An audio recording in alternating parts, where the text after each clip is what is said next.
नमस्कार। कहानी संग्रह में हमारी सभी दर्शकों का हार्दिक स्वागत है। दर्शकों, आज हम आपको इस वीडियो के माध्यम से बताएंगे कि किस श्राप के कारण महर्षि नारद जी तीनों लोकों में भ्रमण करते रहते हैं। बताने से पहले अगर आपने हमारे चैनल को सब्सक्राइब नहीं किया तो सब्सक्राइब करें, वीडियो को शेयर एंड लाइक अवश्य करें। संपूर्ण जानकारी के लिए वीडियो को अंत तक अवश्य देखें। दर्शकों, भगवान श्री भोलेनाथ की आज्ञा से जब ब्रह्मा जी ने सृष्टि की रचना की तब श्रद्धा और मनु दो प्राणियों की रचना की। फिर अपने मस्तिष्क से ब्रह्मा जी ने नारद और दक्ष दो पुत्रों को उत्पन्न किया। जब महर्षि नारद ने ब्रह्मचर्य पालन का निश्चय कर लिया तब ब्रह्मा जी ने दक्ष प्रजापति को सृष्टि को आगे बढ़ाने का कार्य सौंपा। विष्णु पुराण के अनुसार दक्ष अपने पिता ब्रह्मा जी की आज्ञा पाकर दक्ष क्षीर सागर के तट पर देवी जगदम्बिका को पुत्री के रूप में प्राप्त करने के लिए खड़े होकर देवी जगदम्बिका की आराधना करने लगे। हजारों साल तक उनकी आराधना की। भोजन के नाम पर सूखे पत्ते और जल पीकर ही तपस्या करते रहे।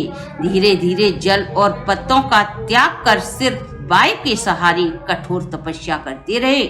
उनकी तपस्या से प्रसन्न होकर देवी जगदम्बिका ने अपने विराट रूप के दक्ष को दर्शन दिए। देवी जगदम्बिका के ऐसे रूप का दर्शन करके उनकी आंखें चकाचौंध हो गईं। उन्होंने देवी माँ को दोनों हाथ जोड़कर प्रणाम किया और उनकी स्तुति की और वे माँ जगदम्बिका से बोले, हे देवी, मैं आपको हजारों बार नमन करता हूँ जो आपने अपने स्वरूप के मुझे साक्षात दर्शन दिए। देवी माँ उनके अभिप्राय को समझते हुए बोली, मैं तुम्हारी अलौकिक भक्ति से काफी प्रसन्न हूँ, अतः तुम अपना मनोवांछित फल मांग सकते हो। देवी माँ के ऐसे वचनों को सुनकर दक्ष प्रजापति ने प्रफुल्लित होकर माँ जगत जननी जगदम्बिका से कहा, हे माते, यदि आप मुझसे प्रसन्न हो तो आप जानती ही होगी कि मेरे स्वामी भगवान श्री शिव जो रुद्र अवतार हैं और आप इस पृथ्वी पर अवतरित होकर भगवान भोलेनाथ को मोहित कर उनका वरण करें, यही मेरी प्रार्थना है। अतः आप मेरी पुत्री होकर शिव का वरण करें, यही मेरा मनवांछित फल होगा। यह वर मांगने में मेरा ही नहीं बल्कि संपूर्ण जगत का हित होगा। दक्ष के ऐसे वचनों को सुनकर माँ जगत जननी जगदम्बिका हंस पड़ी और मन ही मन भगवान भोलेनाथ का स्मरण करने लगी और दक्ष से बोली, यद्यपि मैं महेश्वरी हूँ फिर भी तुम्हारी भक्ति से प्रसन्न होकर मैं तुम्हारी पत्नी के कोख से जन्म लूंगी और तपस्या करके भगवान भोलेनाथ का वरण करने की कोशिश करूंगी। वैसे तो प्रत्येक जन्म में मैं ही शंभु की पत्नी रही हूँ, अतः मैं उन्हीं की आज्ञा से तुम्हारे यहाँ पुत्री के रूप में जन्म लूंगी, मगर मेरा एक प्रण है जिसे तुम्हें मानना होगा। महेश्वरी की बात को सुनकर दक्ष प्रजापति हाथ जोड़कर देवी से बोले, हे जगत जननी, आप मुझे पहले अपना प्रण बताइए। यदि तुमने जिस दिन मेरे प्रति मान घट जाएगा उसी दिन मैं अपना यह शरीर त्याग कर दूसरा शरीर धारण कर लूंगी। ऐसा कहकर प्रजापति दक्ष को वरदान देकर माँ जगदम्बिका अंतर्ध्यान हो गईं। ऐसा सुनकर दक्ष प्रजापति अपने आश्रम लौट आए और यह सोचकर प्रसन्न थे कि कुछ ही महीनों में देवी जगदम्बिका मेरी पुत्री होने वाली हैं। प्रजापति दक्ष प्रसन्न मन अपने पिता ब्रह्मा जी के पास चले गए और बोले, हे पिता, आपने मुझे सृष्टि संचालन का कार्यभार सौंपा है, लेकिन सृष्टि में कोई वृद्धि नहीं हो रही, वह ज्यों की त्यों है। प्रजापति दक्ष की बात को सुनकर ब्रह्मा जी बोले, हे वत्स, तुम अदिति को पत्नी के रूप में स्वीकार कर दाम्पत्य धर्म का पालन कर प्रजा का विस्तार करो। मेरे आशीर्वाद से आस्की जैसी कन्या के शुभ गर्भ से बहुत सारी संतानें उत्पन्न होंगी और सृष्टि के संचालन में सहायक होंगी। अपने पिता ब्रह्मा जी का आशीर्वाद लेकर दक्ष प्रजापति अपने आश्रम लौट आए और कुछ समय पश्चात वीरन प्रजापति की कन्या आस्की के साथ विवाह कर लिया। उन्होंने वीरगी के गर्भ से 10,000 पुत्र उत्पन्न किए जो हरयस्तु कहलाए। ये सभी पुत्र समान धर्म का आचरण करने वाले थे। पिता की आज्ञा में तत्पर होकर हमेशा धर्म के मार्ग पर ही चलते थे। एक दिन प्रजापति दक्ष ने उन्हें प्रजा की सृष्टि करने का आदेश दिया। वे सभी सृष्टि वृद्धि के उद्देश्य से नारायण नामक परम पावन तीर्थ स्थान पर तपस्या करने चले गए।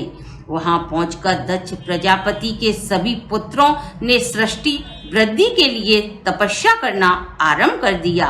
अभी उन्हें कुछ ही समय हुआ था कि दक्ष के भाई महर्षि नारद जी को इस बात का पता चला, तो वे तत्काल ही तपस्या में लीन अपने भाई के पुत्रों के पास पहुंच गए और बोले, दक्ष पुत्रों, तुम सब पृथ्वी के अंतर देखे बिना रचना करने को उद्यत हो गए हो।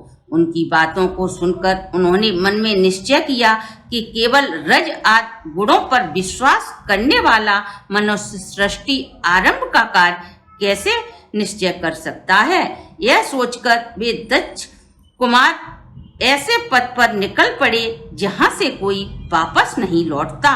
जब यह बात दक्ष प्रजापति को पता चली कि उनके सभी पुत्र नारद से उपदेश पाकर नष्ट हो गए हैं, तो उन्हें बहुत ही दुख हुआ और वे बार बार कहने लगे कि उत्तम संतानों का पिता होना शोक का ही स्थान होता है।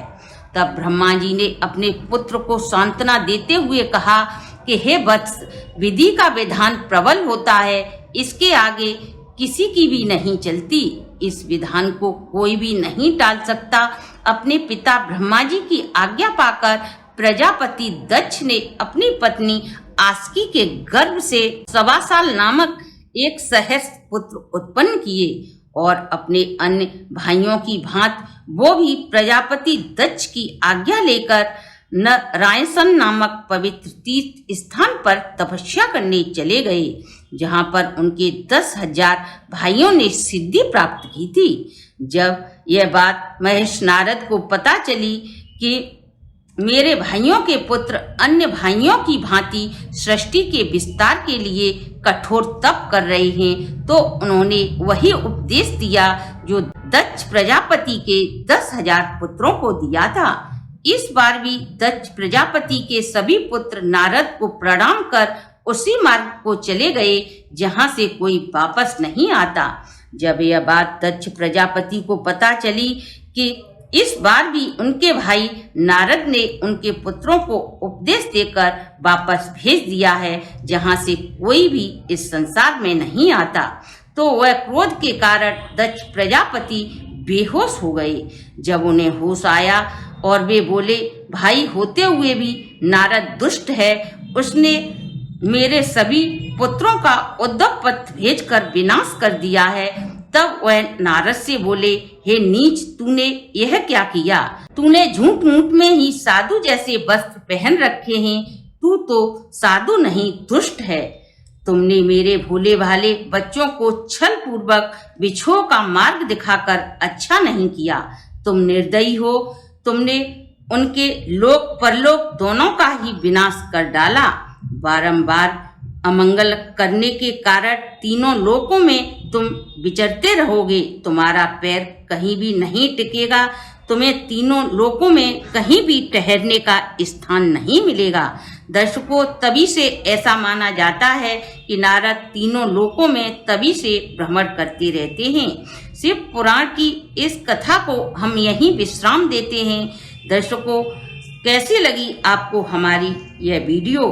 अगर आपको हमारी वीडियो अच्छी लगी हो तो हमारे चैनल को लाइक एंड सब्सक्राइब करें, बेल आइकन को प्रेस करें, जिससे हमारी नई वीडियो की जानकारी सबसे पहले आपको प्राप्त हो सके।